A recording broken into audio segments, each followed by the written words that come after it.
Assalamualaikum warahmatullahi wabarakatuh. Selamat pagi rekan-rekan mahasiswa. Kembali lagi kita ketemu di kesempatan hari ini untuk mata kuliah hak kekayaan intelektual.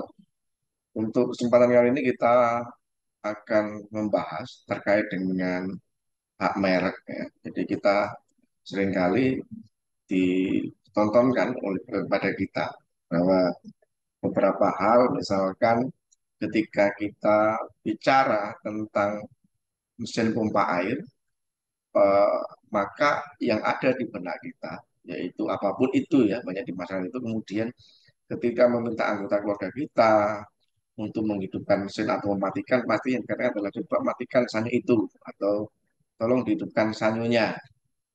Demikian juga ketika kita akan minum air mineral, itu pasti asosiasinya semua adalah ke aqua. Ya, pasti minta tolong belikan aqua, meskipun yang kemudian dibeli bukan aqua, tidak menjadi masalah. Nah, kedua contoh ini merupakan contoh terkait dengan suksesnya sebuah merek atau branding dari merek dagang yang kemudian menjadi semacam ikon bagi suatu produk. Nah, kami akan share ya, dengan hak merek ya.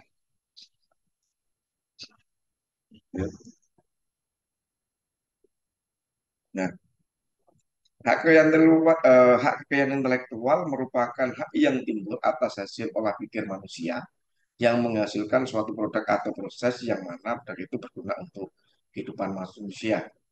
Secara umum dapat dikatakan bahwa objek yang diatur oleh kekayaan intelektual yaitu hal-hal yang berkaitan dengan karya-karya yang timbul atau yang dilahirkan dari kemampuan olah pikir intelektual manusia.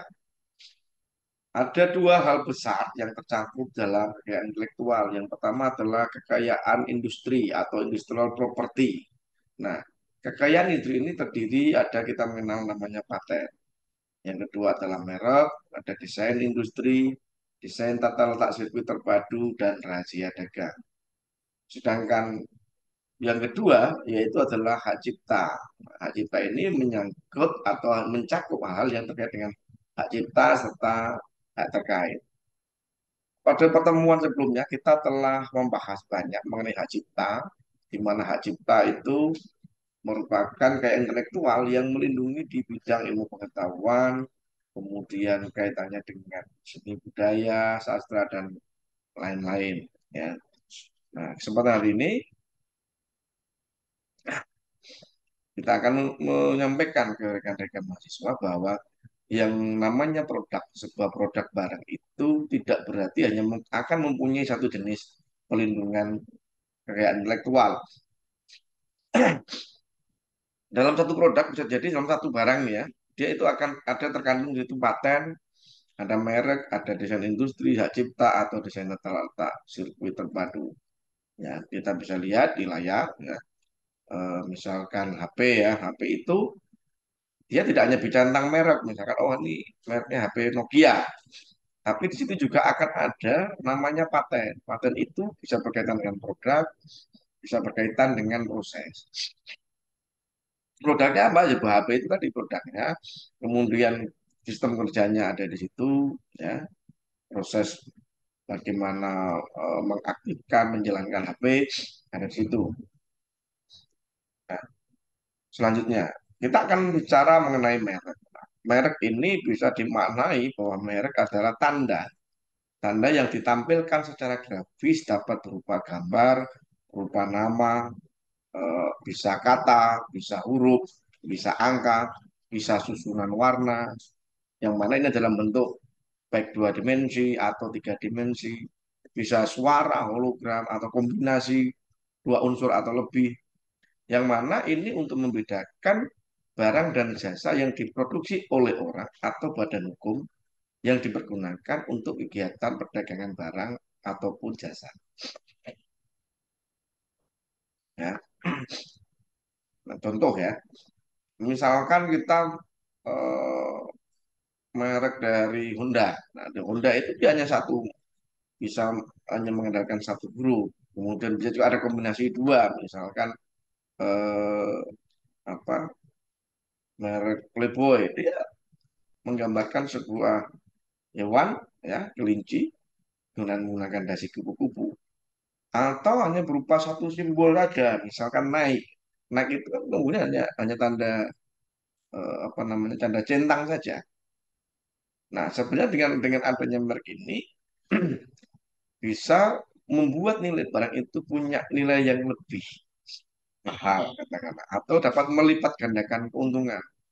Contoh ya, ketika kita beli kopi nih tanpa merek, ya, di gambar Anda melihat kopi tanpa merek ini hanya di gelas plastik putih.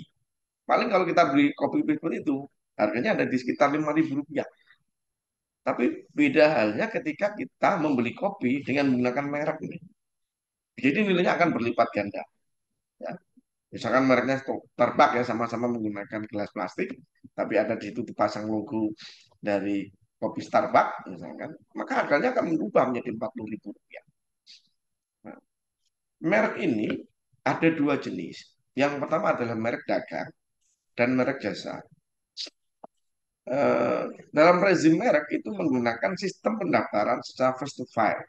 Jadi siapa yang mendaftarkan lebih dahulu, maka dialah yang akan memperoleh perlindungan. Nah, hak merek itu akan diperoleh setelah merek tersebut dinyatakan terdaftar di dalam sistem pendaftaran merek di Direktorat Jenderal Kekayaan Intelektual Kementerian Hukum dan HAM. Apa yang dimaksud dengan merek dagang? Merek dagang itu adalah merek yang digunakan pada barang yang diperdagangkan oleh seseorang, bisa beberapa orang, atau badan hukum. Yang mana ini salah satu fungsinya adalah membedakan antara barang-barang yang sejenis. Misalkan ini ada kopi, ini merek barangnya eh, kopi kapal api, kemudian ini kopi white coffee, ya, hot coffee. Nah, ini membedakan satu jenis barang dengan barang yang lain. Kemudian merek jasa. Nah, merek jasa itu apa yang maksud merek jasa? Merek jasa itu adalah merek yang digunakan pada bidang jasa. Jasa yang diperdagangkan bisa seorang, beberapa orang, atau badan hukum untuk membedakan jasa-jasa sejenis lainnya. Misalkan Gojek dengan Grab. Kemudian Pos Indonesia dengan Tiki JNE. Ya, Garuda Indonesia dengan lain seterusnya. Ya, akan hukum dan seterusnya. Nah, ada juga yang dikenal dengan namanya merek kolektif. Nah, merek kolektif itulah merek yang digunakan pada barang atau jasa dengan karakteristik yang sama, mempunyai sifat, ciri umum, dan mutu barang atau jasa, serta pengawasannya yang akan diberikan oleh beberapa orang atau badan hukum secara bersama-sama. Atau misalkan MNC Group, ya, Agung Podomoro Group, ya, Sinarmas, KFC, Indomaret. Ya, Indomaret ini ada contoh untuk barang dan jasa di bidang retail. Kemudian KFC itu untuk barang dan jasa di bidang restoran atau hidangan siap saji. Nah, apa yang dimaksud dengan hak atas merek? Nah, kami sampaikan bahwa hak atas merek adalah hak eksklusif yang diberikan oleh negara kepada pemilik merek yang terdaftar untuk jangka waktu tertentu. Karena dengan menggunakan merek sendiri, akan untuk menggunakan merek sendiri atau memberikan izin pada pihak lain untuk menggunakannya. Jadi ya eksklusif ini. Yang berikan siapa? Negara. Melalui apa? Ya, melalui kita mendaftarkan di pendaftaran DKIP di Kementerian Hukum. Bisa langsung atau online. Terus berapa jangka waktu pelindungan merek? Sesuai dengan ketentuan di dalam ketentuan undang-undang bahwa jangka waktu untuk pelindungan merek adalah 10 tahun. Itu dihitung sejak tanggal penerimaan permohonan pendaftaran merek yang bersangkutan. Di mana jangka waktu pelindungan ini dapat diperpanjang. Ya, apa sih fungsinya merek buat apa sih? Kadang kan berdagang itu nggak peduli merek ya masyarakat kita bagian besar. Walaupun ada beberapa yang sekarang sudah menyadari arti penting merek. Nah, merek ini bisa berfungsi sebagai tanda pengenal atau identity. Ya, nah contohnya apa tanda pengenal itu? Jadi misalkan ketika kita menggunakan merek misalkan Sanyo ya, jangan tentukan Sanyo, maka merek ini saat ini ada pengenal barang. Oh iya, ini barang ini juga alat promosi. Ya, oh Sanyo bagus ini udah alatnya tahan lama, awet segala macam. Dan ini berkaitan dengan channel atas mutu. Ya, bisa menunjukkan asal barang. Oh kalau Sanyo ini berarti dari Jepang nih barangnya. Pasti kalau dari Jepang, mah, awet. Ya, tidak gampang rusak. Atau misalnya kita motor ya, Honda. Kalau orang bicara Honda pasti nanti adalah value-nya. Nilai jual kembalinya seperti apa. Ya. Mengenalkan, oh kalau logo ada logo ini, dalam lingkaran, oh berarti ada logo yang disebutkan oleh Honda. Atau kita tanda centang, itu sudah, oh berarti ini logonya merek naik. Mengenalkan barang. Mau naik itu, oh, ini barang bagus kalau naik, segala macam ya.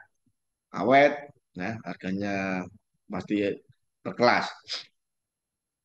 Nah, fungsi dari pendaftaran merek adalah salah satunya satu, bahwa merek ini dengan didaftarkan akan menjadi alat bukti mengenai siapa yang menjadi pemilik dari merek tersebut. Yang kedua, bisa menjadi dasar untuk melakukan penolakan terhadap merek yang memiliki kesamaan pada keseluruhan maupun pada pokoknya yang sedang dimiliki orang lain. Ya kalau kita udah membuat merek nih, kita udah membuat merek, kemudian merek itu booming, ada orang lain mau mendaftarkan, ketika kita sudah punya pendaftaran dulu, maka kita bisa menolak merek itu. Kita bisa mencegah orang lain untuk memakai merek yang sama untuk program yang sejenis.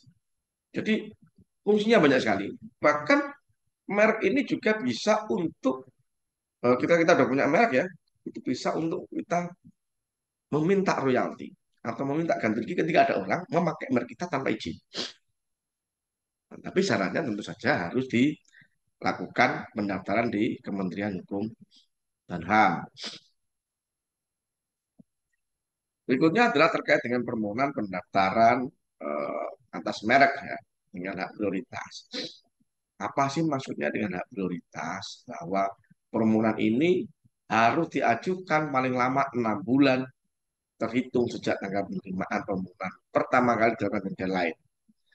Nah, jadi hak prioritas ini terkait dengan pendaftaran merek yang menjadi milik dari sesama anggota yang yang menyetujui atau meratifikasi pertemuan konvensi Paris, Paris Convention, yang membahas tentang perlindungan kekayaan industri atau dikenal dengan Paris Convention for the Protection of Industrial Property.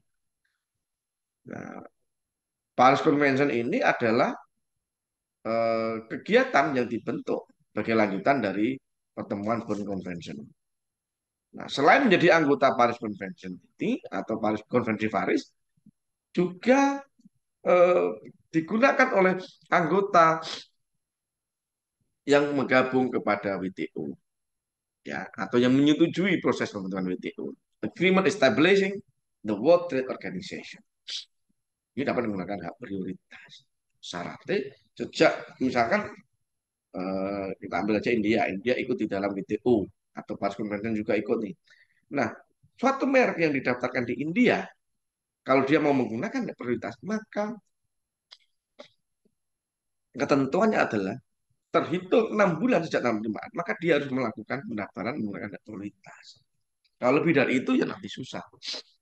Ya.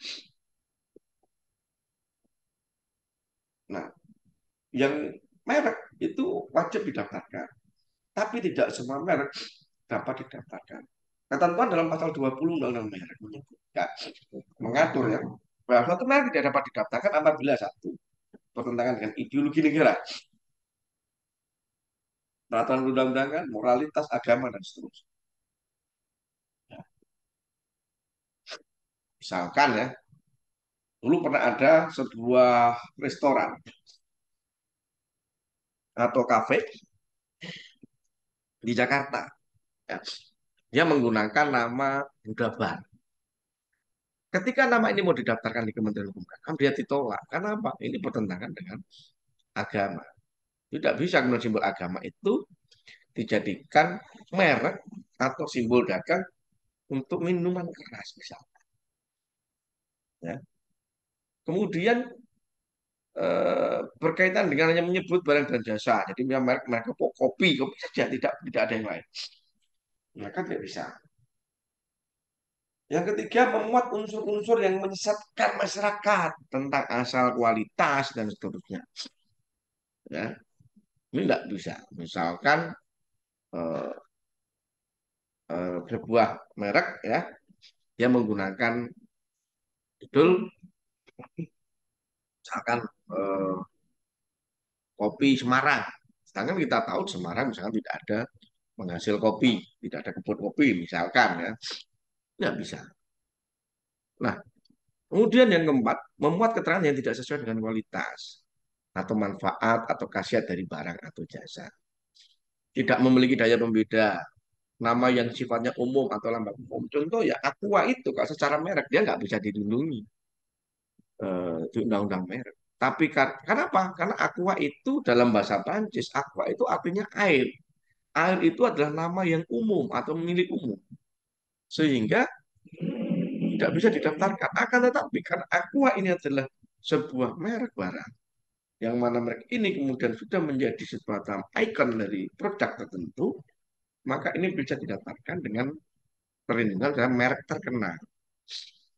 Ya, merek terkenal. Sehingga bisa diberikan. Nah, hal apa yang dapat menjadikan pemohonan pendaftaran merek ditolak? Yang pertama adalah merek terdaftar milik orang lain atau lebih dahulu oleh pihak lain. Jadi sudah ada orang lain yang pakai merek tersebut, maka akan ditolak. Yang kedua, merek terkenal milik pihak lain atau barang atau jasa sejenis. Jadi mereknya tidak terdaftar, tapi orang sudah mengenal itu milik ada orang lain, itu bisa ditolak. Kemudian yang ketiga adalah merek terkenal milik pihak lain, barang atau jasa tidak sejenis yang memenuhi persyaratan tertentu. Kemudian yang terakhir adalah indikasi geografis terdaftar, tidak bisa didaftarkan. Ya, ini diatur dalam ketentuan pasal 21 Undang-Undang Merek. Nah, permohonan merek itu ditolak apabila A merupakan atau menyerupai nama, singkatan nama orang terkenal, bisa foto atau nama badan hukum yang dimiliki orang lain, kecuali atas persetujuan tertulis. Misalkan nih, ya, eh, ini kasus real. Jadi saya punya klien itu punya PT, ya, namanya PT pasarmini.com. Dia bergerak di fresh market kaitannya dengan fruit, ya, buah-buahan. Nah, suatu ketika ada orang yang mengajukan pendaftaran merek tanpa pengetahuan nih menggunakan nama merek pasarmini.com diajuk gitu. Dan yang mengajukan ini adalah salah satu pemegang saham minoritas serta salah satu karyawan. Nah, dia menggunakan nama yang sama dengan badan hukum pasal ini. Pasal ini badan hukum. Nah, ketika ini didaftarkan, kok ketahuan di masa pemberitahuan tadi, ini bisa ditolak.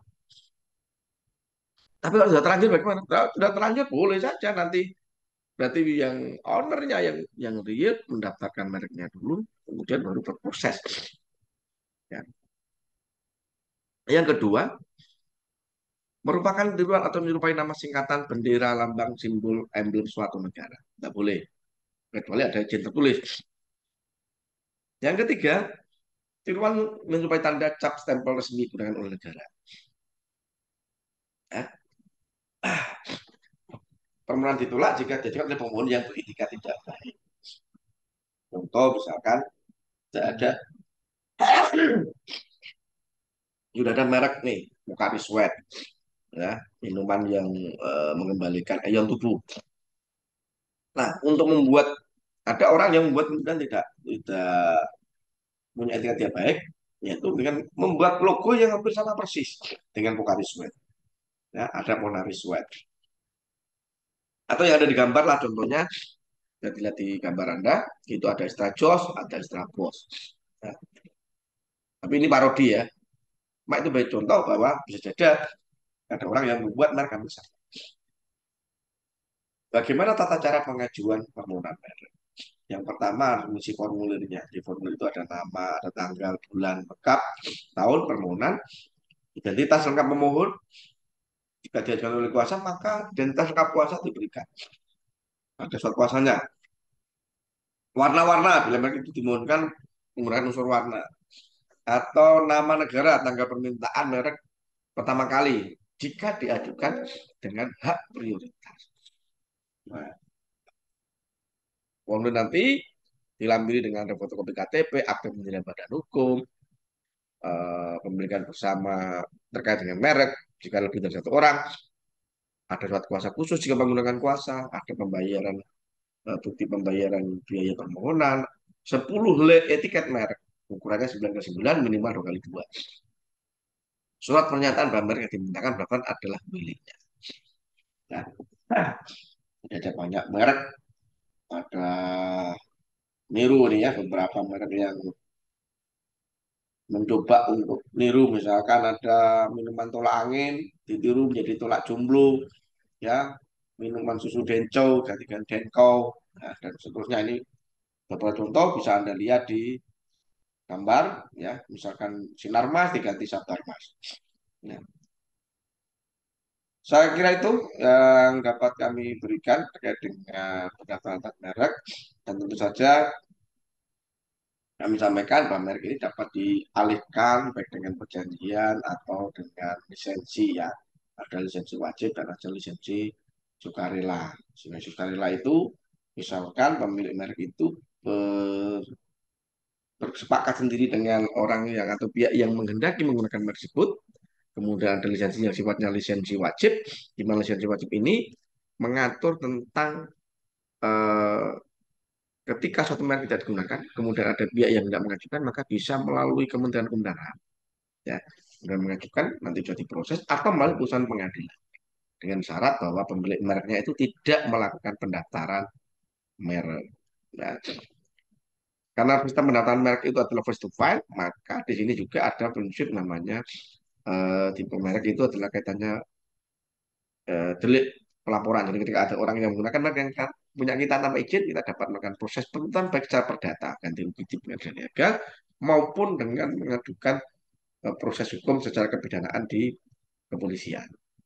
Saya kira itu kurang lebihnya, nanti mohon silakan mahasiswa untuk mengirim komentar atau pertanyaan di dalam kolom komentar. Nanti mungkin kita akan menjawab dari pertanyaan rekan-rekan mahasiswa. Terima kasih atas perhatiannya. Assalamualaikum warahmatullahi wabarakatuh. Yeah.